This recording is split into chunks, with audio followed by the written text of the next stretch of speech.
আসামিদের শাস্তি দিতে না পারলে চেয়ারে বসে আছেন কেন? হাতির জন্য পাতানো বৈদ্যুতিক ফাঁদে তরুণীর মৃত্যু। এবং সর্বশেষ জানাবো, খালেদা জিয়াকে মৌসুমী ফল পাঠিয়েছেন ভুটানের রাষ্ট্রদূত। শুনছিলেন সংবাদ শিরোনাম, এবারে বিস্তারিত। আসামি ধরে শাস্তি দিতে না পারলে চেয়ারে বসে আছেন কেন? অন্তর্বর্তী সরকারের কাছে প্রশ্ন তুলে ধরে জুলাই আন্দোলনে আহত ও শহীদ পরিবারের সদস্যরা বলেছেন, আসামি ধরে যদি শাস্তি দিতে না পারেন তাহলে আইন উপদেষ্টা চেয়ারে বসে আছেন কেন? উনি পদত্যাগ করুন, উপদেষ্টারা চেয়ারে বসে আছেন কেন? রাজধানীর জাতীয় প্রেস ক্লাবের সামনে আমরা 24 জুলাই যোদ্ধা নামক সংগঠনের উদ্যোগে আয়োজিত এক বিক্ষোভ সমাবেশে তারা একথা বলেন। বিক্ষোভ সমাবেশে সভাপতিত্ব করেছেন সংগঠনটির সভাপতি আমিনুল ইসলাম ইমন। বিক্ষোভ সমাবেশে শহীদ সায়েমের মা শিউলি আক্তার বলেন, আমার ছেলে সায়েম 19 জুলাই যাত্রাবাড়ির কাজলাই পুলিশের গুলিতে শহীদ হন।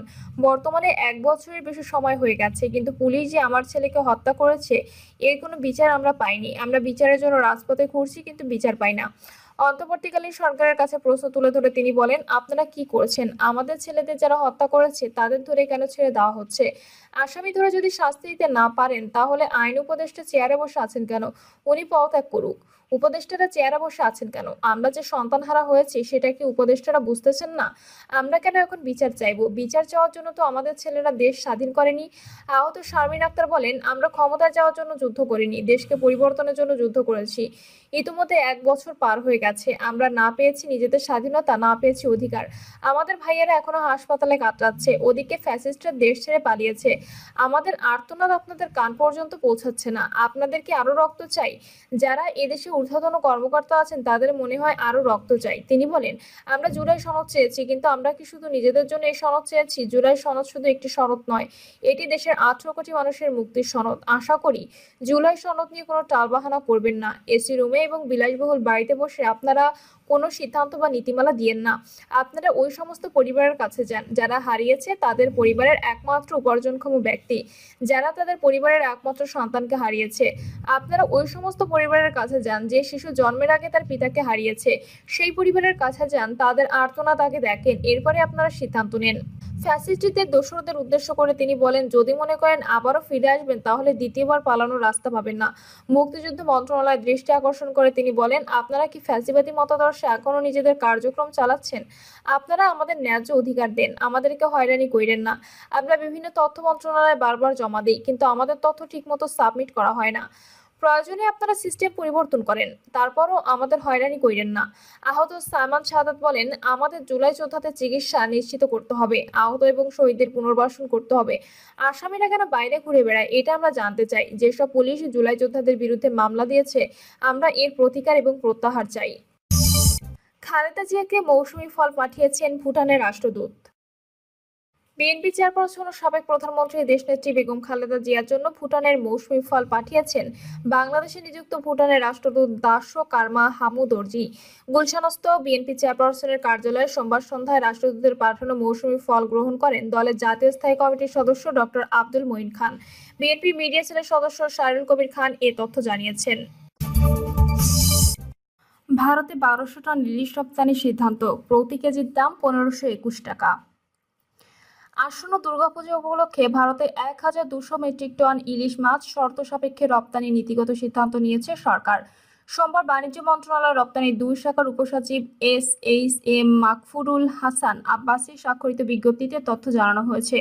বিজ্ঞপ্তিতে বলা হয়, প্রতি বছরের মতো চলতি বছরও দুর্গাপুজো উপলক্ষে 1200 মেট্রিক টন ইলিশ ভারতের শর্ত সাপেক্ষে রপ্তানির জন্য সরকার নীতিগত সিদ্ধান্ত গ্রহণ করেছে। আগ্রহী রপ্তানিকারকদের আগামী 11 সেপ্টেম্বরের মধ্যে অফিস চলাকালীন সময়ের মধ্যে হার্ড কপিতে আবেদন করতে হবে। আবেদনের সঙ্গে সংশ্লিষ্ট রপ্তানিকারক প্রতিষ্ঠানের হালনাগাদ ট্রেড লাইসেন্স, ERC, আয়কর সার্টিফিকেট, ভ্যাট সার্টিফিকেট, বিক্রয় চুক্তিপত্র, মৎস্য অধিদপ্তরের লাইসেন্স সহ সংশ্লিষ্ট দলিল দাখিল করতে হবে। প্রতি কেজি ইলিশের ন্যূনতম রপ্তানি মূল্য 12.5 মার্কিন ডলার নির্ধারণ করা হয়েছে। এর মধ্যে যারা আহ্বান ছাড়াই আবেদন করেছেন তাদেরকে নতুনভাবে আবেদন দাখিল করতে হবে বলে জানিয়েছে বাণিজ্য মন্ত্রণালয়। এর আগে গত বছর দুর্গাপুজো উপলক্ষে 3000 মেট্রিক টন ইলিশ রপ্তানির অনুমোদন দিয়েছিল অন্তর্বর্তীকালীন সরকার, তবে পরে সেটির পরিমাণ 2420 টন করা হয়েছিল। আসন্ন নির্বাচন সহজ হবে না, সতর্ক থাকতে বললেন তারেক রহমান। নেতাকর্মীদের সতর্ক করে বিএনপির ভারপ্রাপ্ত চেয়ারম্যান তারেক রহমান বলেছেন, আসন্ন নির্বাচনকে সহজভাবে নিলে ভুল হবে। তিনি বলেন, আমি 1 বছর আগে বলেছিলাম আমরা যত সহজ ভাবছি তত সহজ নয় ব্যাপারটি। লন্ডন থেকে ভিডিও কনফারেন্সের মাধ্যমে ঠাকুরগাঁও জেলা বিএনপির দ্বিবার্ষিক সম্মেলনে প্রধান অতিথি হিসেবে যোগ দিয়ে তিনি এসব কথা বলেন। সোমবার ঠাকুরগাঁও সরকারি বালক উচ্চ বিদ্যালয় মাঠে আয়োজিত সম্মেলনে তিনি আরো বলেন, আমাদের নেতাকর্মীরা স্বৈরাচারের হাত থেকে দেশকে মুক্ত করার জন্য বছরের পর বছর রাজপথে নেমে এসেছিল। বিভিন্ন কিছু তারা মোকাবেলা করে জনগণের আন্দোলনে সফল করেছে। তিনি জোর দিয়ে বলেন, রাজনৈতিক দলগুলো তাদের মতামত জনগণের সামনে তুলে ধরবে এবং জনগণই তাদের পছন্দ মতো নেতৃত্ব বেছে নেবে। তারেক রহমান আরো বলেন, আজকে যদি আমরা জনগণকে বাইরে রেখে নিজেদের মধ্যে কথা বলতে থাকি তাহলে এক অরাজক পরিস্থিতি তৈরি হবে, যা দেশ ও জনগণের জন্য কাঙ্ক্ষিত নয়। প্রায় 35 মিনিটের বক্তব্যে তারেক রহমান বলেন, বিএনপি প্রায় 2.5 বছর আগে 31 দফার মাধ্যমে জনগণের কাছে তাদের ভীষণ তুলে ধরেছে। সম্মেলনের দ্বিতীয় অধিবেশনে জেলা বিএনপির সাধারণ সম্পাদক ও সাবেক পৌর মেয়র মির্জা ফয়সাল আমিনকে সভাপতি পদে নির্বাচিত ঘোষণা করা হয়। সভাপতি পদে কোনো প্রতিদ্বন্দ্বিতা ছিল না। জেলা বিএনপির যুগ্ম সম্পাদক পয়গাম আলীকে সাধারণ সম্পাদক হিসেবে ঘোষণা করা হয়। জেলার 5 উপজেলা ও 3 পৌরসভা মোট 808 জন কাউন্সিলর ভোটাধিকার প্রয়োগ করে নতুন নেতৃত্ব বেছে নেন। 2017 সালের পর এই প্রথম জেলা বিএনপির সম্মেলন অনুষ্ঠিত হলো। সম্মেলনে আরো বক্তব্য রাখেন বিএনপির ভাইস চেয়ারম্যান শামসুজ্জামান দুদু, রংপুর বিভাগীয় সাংগঠনিক সম্পাদক অধ্যক্ষ আসাদুল হাবিব দুলু, সহ সাংগঠনিক সম্পাদক মোহাম্মদ আব্দুল খালেক, সহ সাংগঠনিক সম্পাদক অধ্যাপক আমিনুল ইসলাম সহ জেলা ও উপজেলা পর্যায়ে নেতাকর্মীরা। জেলা বিএনপির সহসভাপতি বীর মুক্তিযোদ্ধা মোহাম্মদ নূর করিমের সভাপতিত্বে সম্মেলনে অনুষ্ঠিত হয়। দলটির রংপুর বিভাগের সাংগঠনিক সম্পাদক আসাদুল হাবিব দুলুর সভাপতিত্বে দ্বিতীয় অধিবেশন শুরু হয়। 2005 সালে দলের ভারপ্রাপ্ত চেয়ারম্যান তারেক রহমান ঠাকুরগাঁওয়ে প্রথম তৃণমূল নেতাকর্মীদের সঙ্গে মত বিনিময় সভায় প্রধান অতিথির বক্তব্য দেন, তবে কয়েক দফা ভার্চুয়াল মিটিংয়ে তিনি ভাষণ দেন। নূরের শর্ট মেমোরি লস প্রসঙ্গে যা বললেন ঢামেক পরিচালক। গণ অধিকার পরিষদের সভাপতি ও ঢাকা বিশ্ববিদ্যালয় কেন্দ্রীয় ছাত্র সংসদের সাবেক ভিপি নুরুল হক নূরের শর্ট মেমোরি লস হয়নি বলে জানিয়েছেন ঢাকা মেডিকেল কলেজ হাসপাতালের পরিচালক ব্রিগেডিয়ার জেনারেল আসাদুজ্জামান।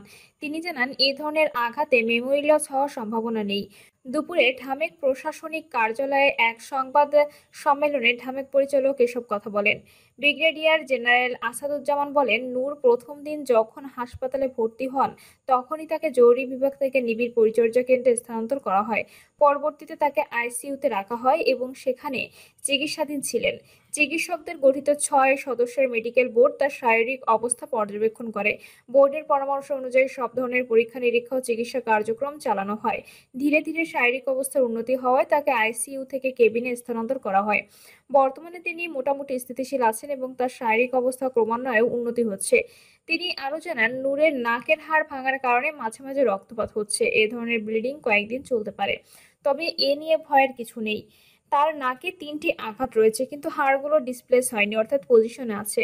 সাধারণত এ ধরনের ইনজুরি সম্পূর্ণ সেরে উঠতে 4 থেকে 6 সপ্তাহ সময় লাগে। তার চোখে আঘাত থাকলেও সেখানে রক্তক্ষরণ হয়নি এবং চোখও ভালো আছে। ঢামেক পরিচালক বলেন, শুরুতে যে বিষয়টি নিয়ে চিকিৎসকরা উদ্বিগ্ন ছিলেন তা হলো মাথায় আঘাত। তবে আইসিইউতে থাকা অবস্থায় আরেকটি সিটি স্ক্যান করা হলে দেখা যায় সামান্য যে রক্তক্ষরণ ছিল তা মোটামুটি ঠিক হয়ে গেছে। ফলে নূরের অবস্থা এখন স্থিতিশীল এবং ধীরে ধীরে উন্নতি হচ্ছে। তিনি আরও জানান, গতকাল রাত থেকে নূরের জ্বর ও সর্দি কাশির উপসর্গ দেখা দিয়েছে। এ কারণে মেডিসিন বিভাগের প্রধান তাকে দেখেছেন এবং কয়েকটি পরীক্ষা নিরীক্ষার পরামর্শ দিয়েছেন। চীনে সেদিন বৃষ্টি ছিল, তাই ছাতা সাথে নিয়ে গেছি, বলছেন আক্তার হোসেন। গত মাসে চীন সরকারের আমন্ত্রণে 5 দিনে সরে গিয়েছিলেন এনসিপির প্রতিনিধি দল। নাহিদ ইসলামের নেতৃত্বে গত 26শে আগস্ট রাতে চীনের উদ্দেশ্যে ঢাকা ছাড়ে এনসিপির প্রতিনিধি দল। তবে ছবিটির সদস্য সচিব আক্তারের হাতে ছাতা নিয়ে ব্যাপক আলোচনার সৃষ্টি হয়। সোশ্যাল মিডিয়ায় বিভিন্ন রকম আলোচনার